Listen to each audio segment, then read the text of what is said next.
Slim Shiesty. So I'm not gonna lie. We're all pretty big Bengals fans except for Justin because he's a loser. That would just make two of us, Chad. That's all that matters. Yeah, no, it's only two of the three of us. That's all that matters. I was really confused at the beginning of the offseason with losing like Joe Mixon and the whole T. Higgins situation. Still a little concerned about the T. Higgins situation. I would love to see him stay, but I don't think it's very realistic at this point. And I think they should focus on either signing him or moving on to giving Jamar Chase his contract because one of them has to stay. I think Jamar Chase has to stay. So another question mark I had with this team was how to replace Joe Mixon, and they went out and got Zach Moss. And I get what everyone's saying that it's going to be a pass first offense, relying on Joe Burrow and stuff, but I'm not sold on Zach Moss being the man to take over for where Joe Mixon left off, and I sure don't think what's his name Chase Brown. I don't think Chase Brown's going to do it either. I think they will be throwing a lot, but they're going to be throwing it downfield more times than not. May have to go after a free agent running back who can create something. Because the two of them, I don't know how you guys see it. I don't see Zach Moss being a guy that can go down the middle. I don't see Chase Brown being that guy. I think they're running sweeps and screens and little bubbles, I like Trent Brown. Was confused about Amarius Mims when they drafted him. Go back and look at our draft spectacular here. I stand by it. I don't understand it. It doesn't make any sense to me why you go out and sign. I mean, you can't keep Trent Brown forever. I get that, but why even bring him in at this point? Because Amarius Mims looks like he's ready to play. I like Mike Gesicki. Was really hoping that Brock Bowers could have fallen to them. That's who I would have loved to see. But Eric Hall is a great addition to the team. I really like McKinley Jackson. I was really surprised. That was the guy that I had watched all offseason, and I thought he'd look good in stripes. I think he'll be great. Chris Jenkins looks good. I'm not mad about losing Jonah Williams. He can go. I was sad about DJ Reader.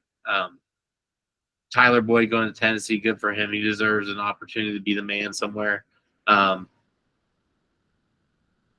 then it was the last question about the Bengals that just doesn't make any sense to me is why bring in two more safeties on top of you already had four that you're keeping? I guess you moved Dax Hill, but what are you going to do with Jordan Battle now? So I think I can take that over from there. I think it's going to be a rotation-heavy secondary. You're doing too much. I do think they're doing too much. I don't think Tyson Anderson's going to make the roster, and I think it's going to be. I think that's dumb. Yeah, he's a decent contributor, especially on special teams. I know. I really like Tyson Anderson. Geno Stone is better in coverage, so maybe maybe they don't have complete faith in Dax Hill. But he did do when what's his name? That really tall corner that left to go to Atlanta with Jesse Bates. I can't think of his name. He covered all the tight ends. Flowers. When Flowers left, Dax Hill was the guy that started covering all the tight ends in man coverage, and he did a really good job. He's moved the corners since then. I know, but they can move him around, and then because they got DJ Ivy, who's going to be a stud, DJ Turner, who's going to be a stud, Mike Hilton, who's pretty much got the nickel covered. I think he's on his way out, though. I think so too. I think they're trying. I think part of the reason why they're bringing in another safety is to try to move Dax Hill around a little bit. But I love Josh Newton. He's got great footwork and was a steal in the 5th round. And then Cam Taylor-Britt, he's their clear-cut corner one. Defense, maybe not as deep as it was a few years ago, but I think they have a lot of positive vibes going. Like DJ Reader leaving hurt a lot, but now you get to save a little bit of money when you drafted Chris Jenkins Jr. and signed Sheldon Rankins. So yeah, you do have an extra guy on the roster, but And McKinley Jackson too. Yeah. So you have a bunch of guys. And you still got Zach Carter, right? Yeah. But offensively, this is the last hurrah for their big unit, having T. Higgins and Jamar Chase as the weapons. But Jermaine Burton, Andre Yosevas, Trent Irwin, Charlie Jones, that's not a bad company to come up there with him. My question mark is really Cordell Volson. Like, can he be what we thought he was going to be after his rookie year? The rest of the offensive line, everyone mocks it. Everyone makes fun of it. Second half of the season. Yeah, they played really well last year, and everyone still thinks that they need 5 new offensive linemen. When Ted Karras is one of the best centers in football, Alex Kappa is one of the best guards in football. Trent Brown was a pillar of that offensive line in New England.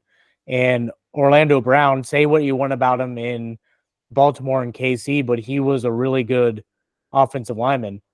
So, like, to me, it's Cordell Volson, and what Zach Moss did when Jonathan Taylor was sitting out shows me that Zach Moss has something there that the Bengals saw that they can work with. He had, 2 or 3 really good games? Yeah, and I think he specializes as a pass catcher, which again leans into that pass-heavy style to you. Yeah. And Travion Williams is a good bowling ball, the professor. They can have him be like the big man up the middle. And I did not realize this, but they have Rocky Lombardi, Justin. Oh yeah, Rocky Lombardi. unless he signs with like a UFL team or something like that. Just trying to sign him. I don't know. He's on the roster right now. Yeah, but, yeah. I heard it on the radio one morning. Eric All coming back from injury, being cleared. That's going to be huge because now you can start like using Sample as a blocker instead of relying on him to catch passes. Which he's better at now. He is better. He is getting better. But then, like, now you have tight end depth, which you didn't have before. Gesicki was really good a few years ago in Miami, and in New England he kind of fell off. But there's a lot of backup. Yeah, and then now being the main guy again, I think they can do something here. And if Joe Burrow comes back how they say he's going to come back, he's going to come back with a vengeance. Plus, if you look at the Bengals schedule, this is a big plus for them. Patriots week 1, Chiefs week 2. So, yeah. But Commanders, Panthers, Ravens, Giants, then Browns, Eagles, Raiders, then back into division games. But they have the Broncos near the end of the year. I don't really want to see Joe Burrow really overworking himself this year.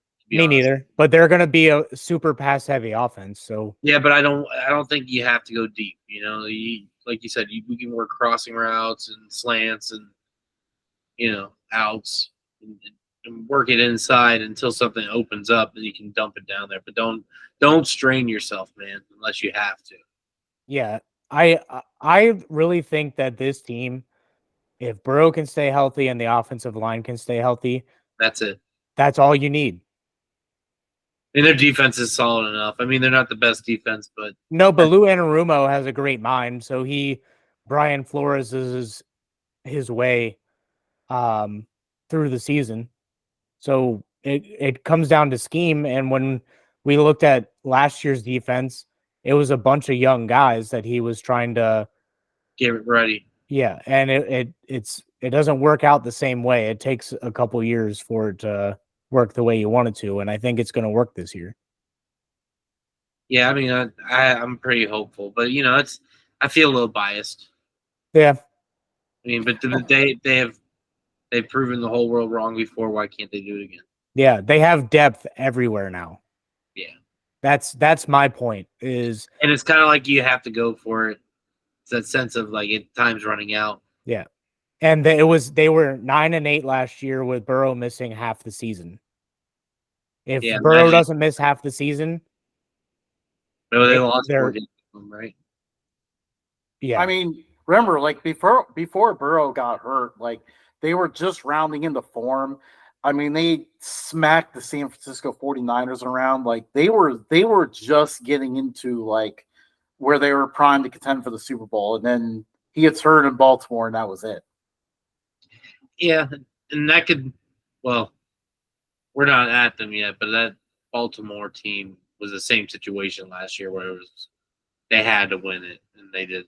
So Yeah, so Yeah. obviously there's not a whole lot I'm going to add. You guys went very in depth, covered it super well, but yeah, I've titled this year kind of like the last ride because there's a lot of key pillar guys who are looking to get paid, and with Jamar Chase, he's going to definitely command Justin Jefferson money, and he's going to have to get that. They're going to have to give him that money because I mean, there's no way you can't not keep Jamar Chase around.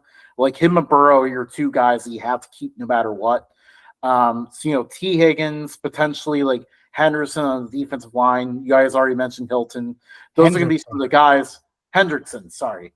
Those are going to be the guys, that are key pillars right now that probably won't be there next year.